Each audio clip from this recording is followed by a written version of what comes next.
Everybody dreams of being part of a drama or a reality show on Netflix, but this is not the case for one of the highest paid Formula One drivers, Max Verstappen.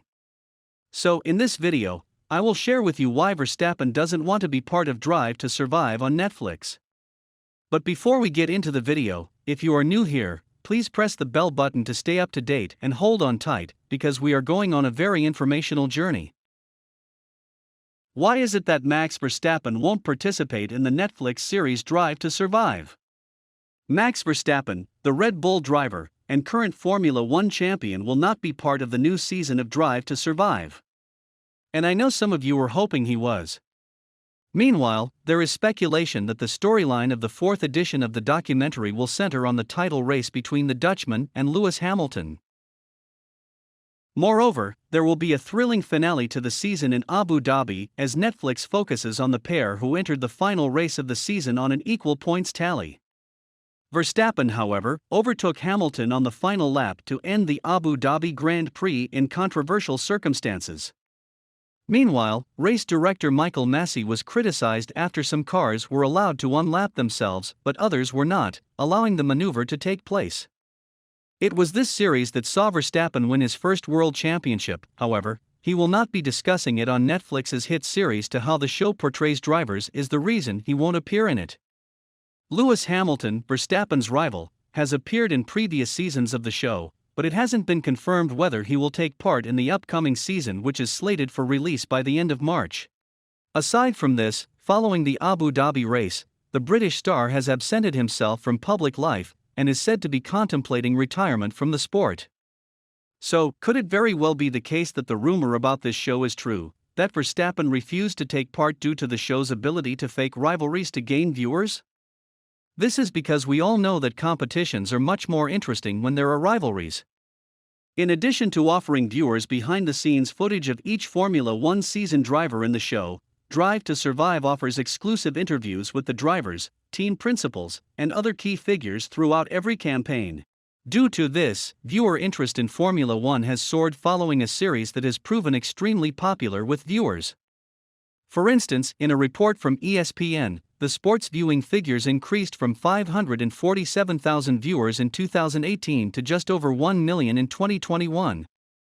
Further, if you are familiar, way back when Formula One announced in March 2018 that Netflix would produce a 10-part docu-series to show the backstage action of the 2018 Formula One World Championship, they announced in July 2019 that the series would be reproduced in 2020. And last 2020, a second season with all 10 teams engaged in the Formula One World Championship premiered. And perhaps, another possible reason Max Verstappen did not want to be involved with Drive to Survive was that it has previously been criticized for overdramatizing an event or misrepresenting certain relationships within the Formula One paddock, and for including fake commentary in team radios. What do you think? Share with us your thoughts in the comments section below. Max Verstappen has been reported to have stayed away from the show due to this. The Drive to Survive series has been attracting new viewers from the United States since 2018.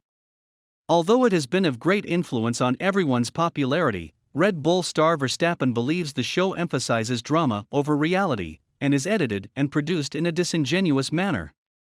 Aside from this, Verstappen commented after the Texas Grand Prix that you will always be positioned in a way you don't want to be positioned in. He said that it is in the show's best interest to portray you recklessly, or to portray you in a way that fits the storyline.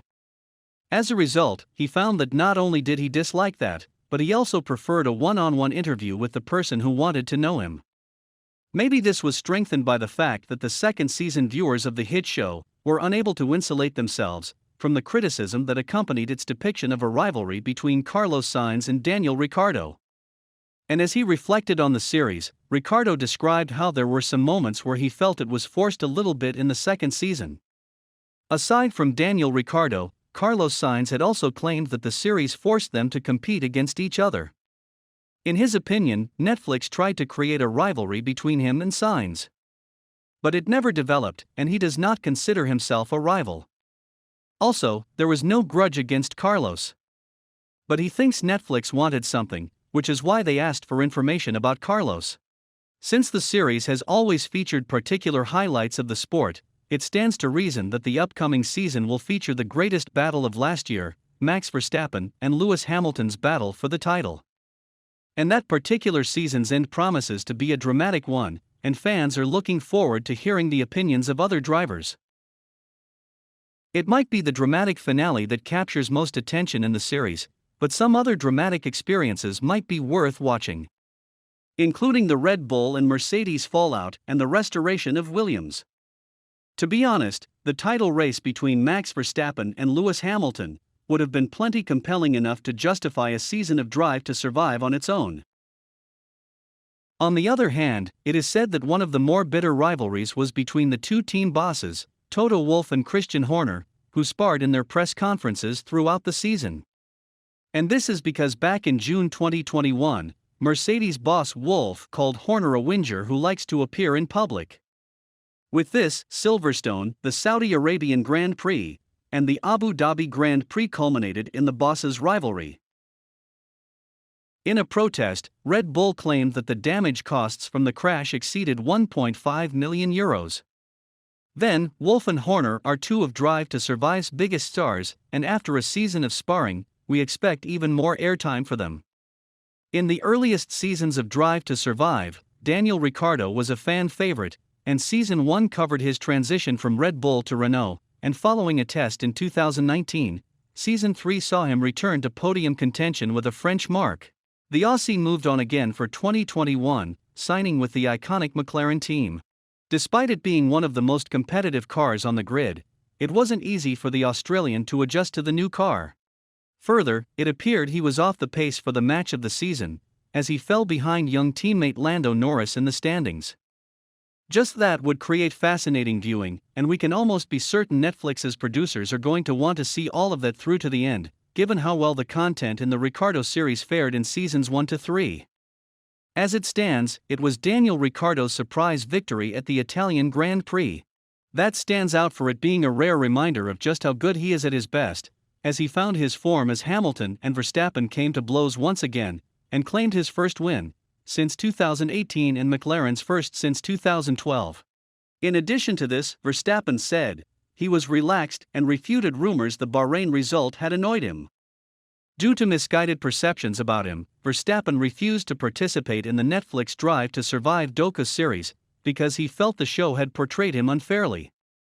New episodes of the show dropped ahead of the Formula One season opener, but Verstappen said he had only watched 2 of them. The show chronicles last year's title contest between Verstappen and Hamilton for the top spot. Verstappen stated, as I quote, "You as a person, you are trying to build a brand just by being myself. But then a series like that can just put you down completely differently just because they like it like that, and I think that is very wrong, and I prefer not to be a part of it." Furthermore, he said that the portrayal of some drivers on Netflix can be damaging as Formula One is exposed to many new fans. Also, he claimed that quite a few things are wrong with the show. This is because for him, due to their unfamiliarity with the sport and the fact that they only watch the series, people get the wrong impression of how a certain person is. It is also important to note that his opinion will not change. So, what can a new fan do to learn more about the Dutchman Max Verstappen? As the world champion explains it, it's simple. As I quote, "I think it's better to meet me in person. Anything you say, it's difficult to explain, right? It's better to show it. So I guess you just have to find out." With this being said, the Formula One season was unlike any other, with drama at every turn, and we don't know if Netflix will be able to provide justice to how competitive all of the drivers were. But we'd like to see Max shine in a Netflix documentary. So, could you agree more with Verstappen? Let us know your guesses in the comments below, and don't forget to subscribe with a post notification so you don't miss out on Max Verstappen Formula One.